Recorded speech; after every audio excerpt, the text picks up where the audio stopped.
Hey everybody, this is a little awkward, but wasn't able to make it into class today, so I'm leaving you with some video notes. And I'm gonna ask that you just grab your notes packet, it's a new one.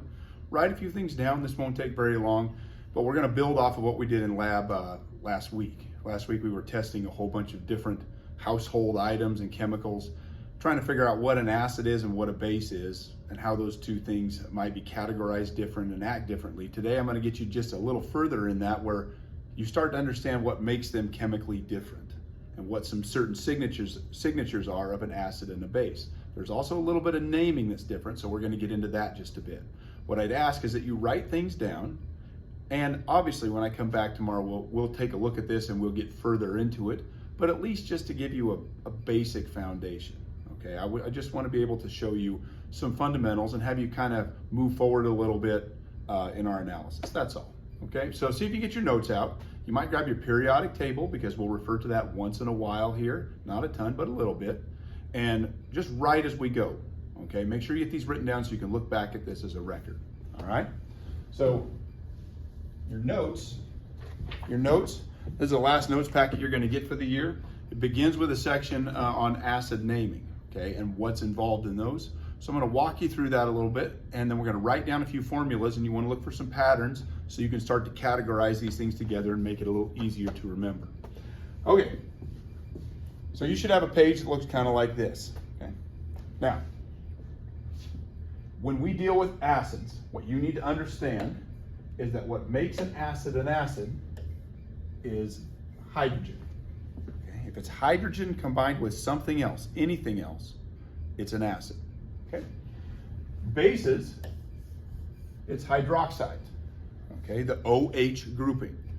If OH is attached to something, it acts as a base. And remember last time we talked about how acids are things that we generally eat and drink because they have kind of a sour taste. Even if it doesn't taste sour to you, it's something that tastes good to us overall. Bases tend to have a very bitter taste, which is why we don't eat or drink them much. They then tend to be household cleaning items and stuff like that. So let's take a look at how acids are named, because you've heard a lot of these names, you just need to know what they really mean.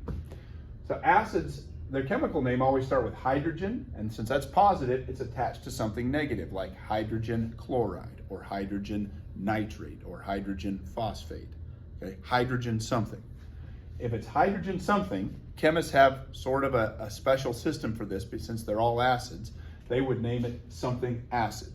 So for example, hydrogen chloride, they call it hydrochloric acid. Okay, both of those compounds are exactly the same thing. Hydrogen nitrate, they call nitric acid. Okay, some things have hydro in the name, some do not. We're going to learn why that is. There's a system they have, you just have to learn the system. So that system is right down below here. Some of these common ones are on the back of your periodic table, the yellow sheet, if you take a look at it.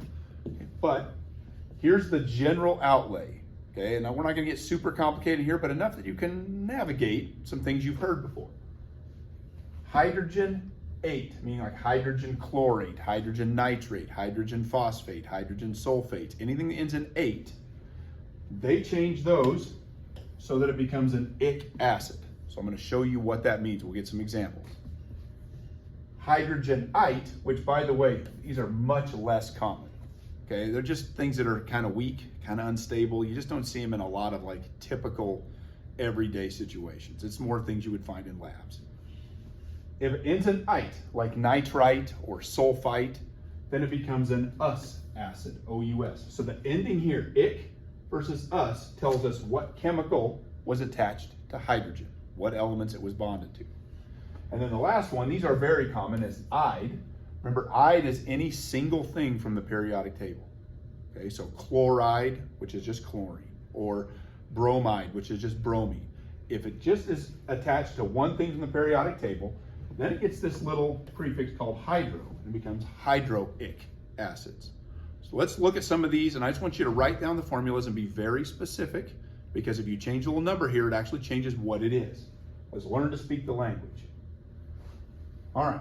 So first one, nitric acid. All of these ic means it came from something that hydrogen was attached to that was an 8, like a sulfate, phosphate, and so on. These are all on the back of your periodic table. So you might flip your periodic table over to the back and look for the things that end in 8. Nitric acid is hydrogen bonded to nitrate. Hydrogen nitrate. You don't have to write the parentheses. I'm just showing you that nitrate is that grouping that's attached to hydrogen. And notice there's only one hydrogen because hydrogen's a +1, nitrate's a -1. 1-to-1 ratio makes it neutral. Okay. Now, sulfuric, okay, ends in ic. This is hydrogen sulfate bonded to the SO4. And since that's a -2, and this is a +1, there's actually 2 hydrogens there. So H2SO4 is hydrogen sulfate. That's car battery acid. Phosphoric. Phosphoric comes from phosphate. This is H3PO4. Okay, so you can see nitrate, sulfate, phosphate. We'll get into what these come from, but you guys actually drink phosphoric acid on a regular basis. Sounds bad, but it's not. It actually tastes pretty good. We'll get into what that is. Carbonic acid. You also drink this one. Carbonic acid comes from carbonate. It's H2CO3. CO3 is our carbonate. Chloric. This is a little less common. This is HClO3. If you look on the back of your periodic table, you'll find that ClO3 is chlorate. Acetic. You guys actually eat and drink this on a regular basis. It's just incredibly diluted down in other stuff. Acetic acid is hydrogen acetate, C2H3O2, everybody's favorite long ion. All of these, it would end in 8, so their acid name ends in ic. Okay, that's one category. Now let's compare that to a few of these that are much less common. The chances of you running into this, we won't be using them in lab at all. They're just kind of hard to come by, and they're not really terribly useful in what we do. They're used much more in chemical synthesis of different compounds. If it ends in us, O-U-S, okay, then that means it must have come from an ite. Write that in. And you notice we don't use ites very often in our chemical analysis simply because they aren't real common and they're not real stable. They don't usually kind of exist very easily. Nitrous acid comes from HNO2. There's nitrite instead of nitrate. Sulfurous acid comes from sulfite, H2SO3. If you look on the back of your periodic table, you'll see slight differences in the amounts of oxygen between ite and ate. Phosphorus acid comes from phosphite. And look, there's others, but we're not going to work with them. They're not going to be something that we see very often. So let's just kind of focus on a few of the, I guess, a little bit more common ones, and we'll call it good. So here's our ite, which makes the us acids. Notice they all have hydrogen. Ate makes the ic acids.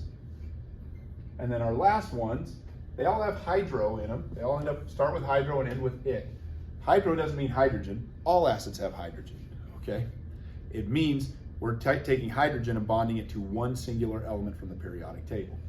So hydrochloric is hydrogen chloride, just HCl.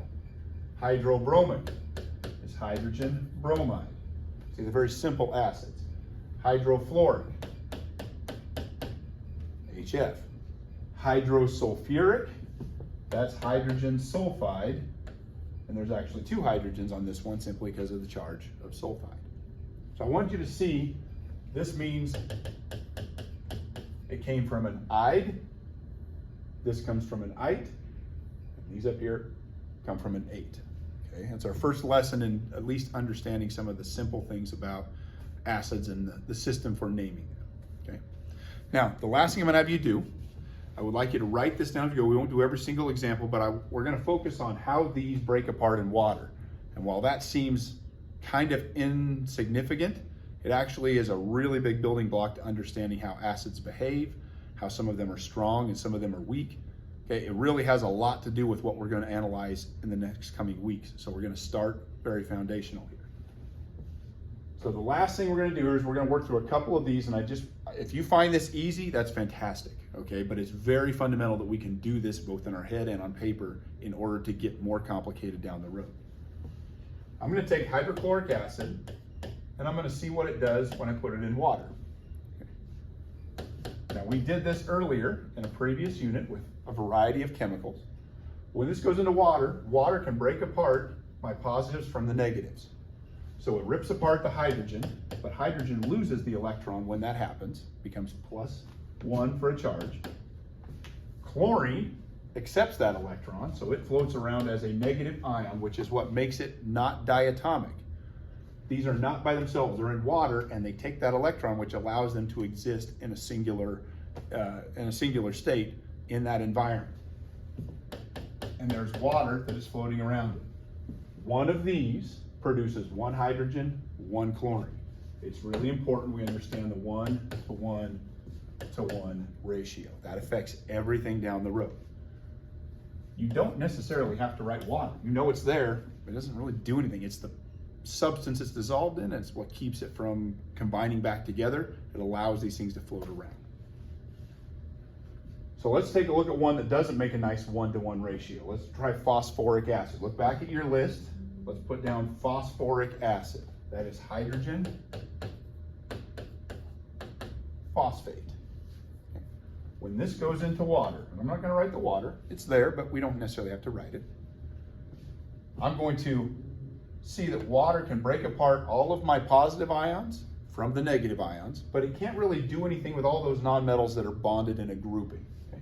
So you're going to get hydrogen ions, and you're going to get phosphate ions floating around separate, but the big thing is one of these produces 3 separate hydrogens, but only 1 phosphate. And what we're going to learn is not all these ions are important. When we're dealing with acids, that right there is what dictates how something is going to react in terms of how acidic is it. So that's the important ion. We don't really care about the phosphate so much. We just care about the hydrogens. That's what makes an acid an acid. So this is how an acid breaks apart in water.